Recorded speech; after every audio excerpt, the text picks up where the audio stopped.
First of all, special tribute to the people who have participated in this competition. Looking at this room, if it was full, you would still be a representative sample of how few people are actually entrepreneurs overall in the world, okay? So, you know, this seats 200 people. In Europe, only 12% of the population of Europe are in some way involved in entrepreneurship, but this includes the self-employed.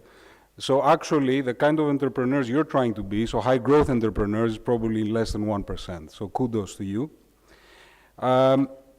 What I think you will discover in your journey as entrepreneurs is that you will develop what is often known as a reality distortion zone around you. So things like no will sound like maybe, and things like this cannot be done will sound like, I think this is a great idea. And this is a key characteristic, I think, of successful entrepreneurs, developing this reality distortion zone about which, you know, Steve Jobs has on numerous occasions been accused, but at the same time complimented by other types of people. Depends on who you're talking to. So, you are a rare breed, and I guess I want to reinforce your commitment to what you've decided to do above all. Because I think that doing this, although it's very tough, is really worth it, and it's worth it for three reasons. The first is actually very selfish. I have a knack of communicating with some academic friends of mine in universities, and we have this email thread talking about happiness and the latest science about happiness. So apparently happiness boils down to three key experiences in life. The first is, albeit what most people think, which is that, you know, winning the lottery and sitting by a beach and being in the cosmopolitan watering holes of the world brings happiness. In fact, it seems to not bring happiness. Meeting challenges, having a purpose in life is one of the key characteristics of being happy. A second characteristic of being happy is building strong relationships, meaningful relationships with people, and as many as possible. And the third characteristic of happiness is actually building some wisdom along the way. Now, I don't think there's a better environment than building your business to achieve these three things. You will certainly face a lot of challenges, and you will meet some, not meet others. You will certainly, if you build a team, you will truly understand the value and the beauty of relationships and what a team can do. And in the end, I started 15 years ago, and I can tell you, my life 15 years later seems like I've lived 10 lives. And the wisdom I've acquired along the way is not comparable to a lot of my friends who chose, let's say, an easier path. So I'm strongly encouraging you to just go for it.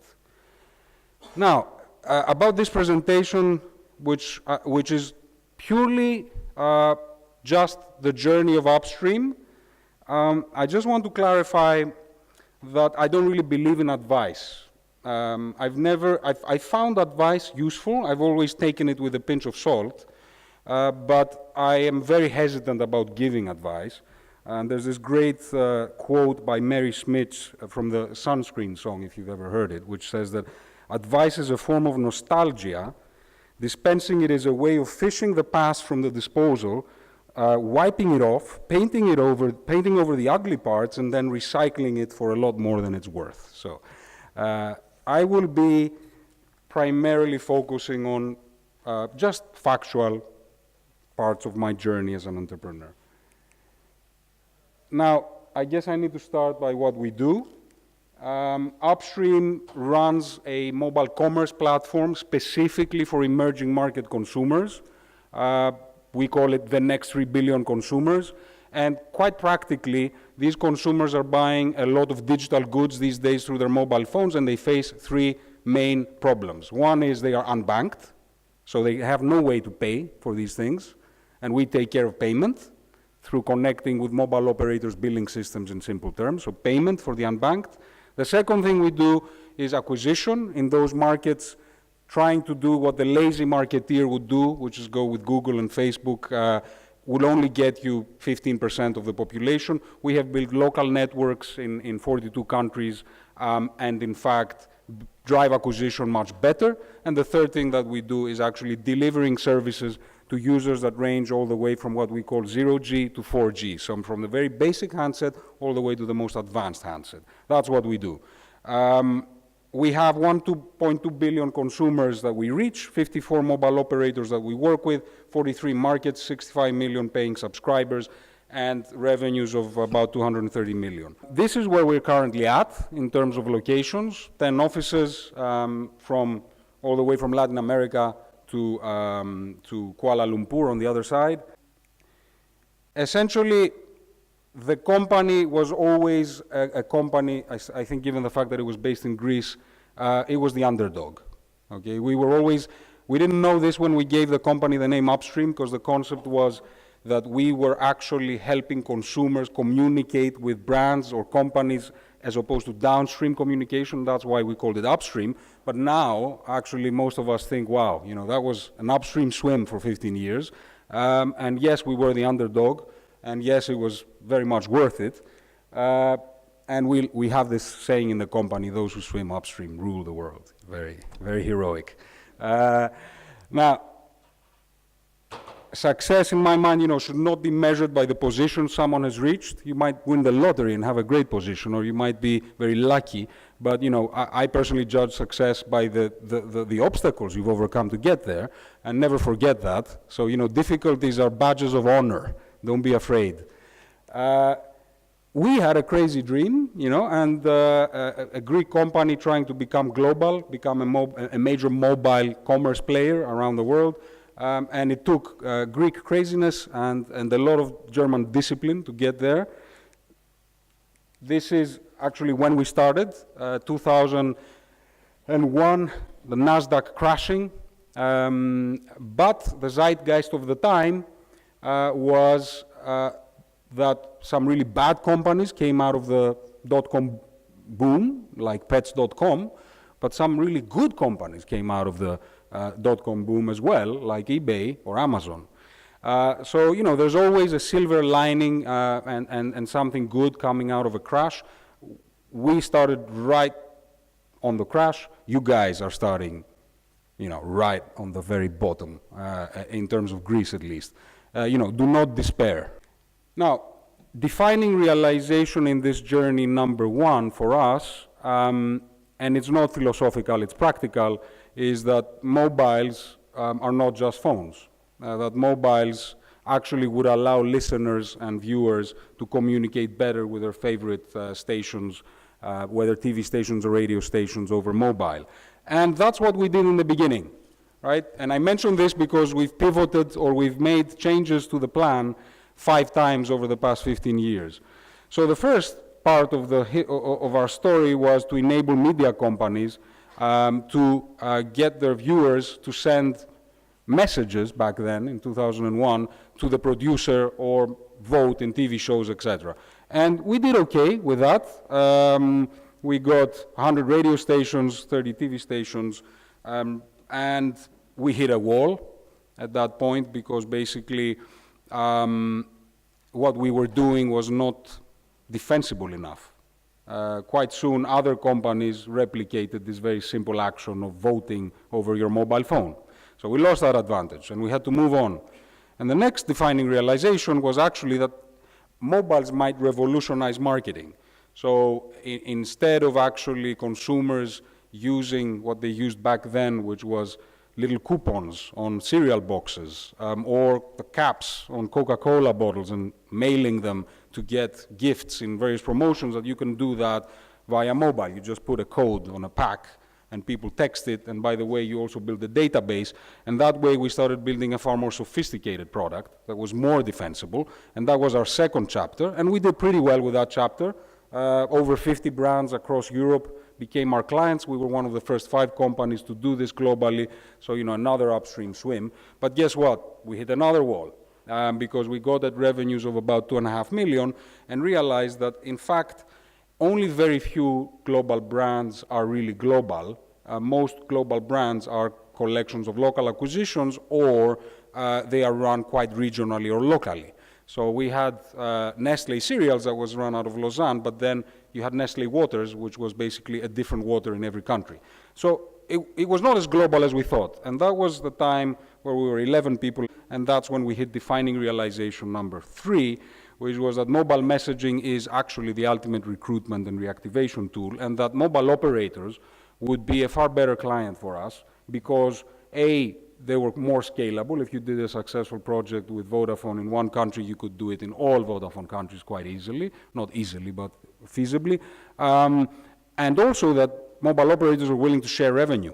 We could increase results for businesses and they would pay us fees, but mobile operators were willing to take a cut, to allow us to take a cut of the action. We increase sales, we take 30%, 40%, 15% of the sales. And that took us to the next chapter, and we did that in Europe.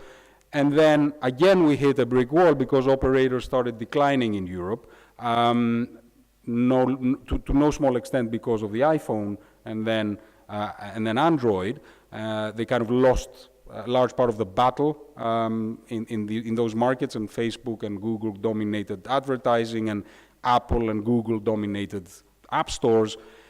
So the market dried up, and that's when we hit emerging markets. And emerging markets meant a great adventure for us that started in 2008, starting with Brazil, where we realized that the next 3 billion consumers will enter the digital economy almost exclusively through their mobile phones, and that was the place to actually focus.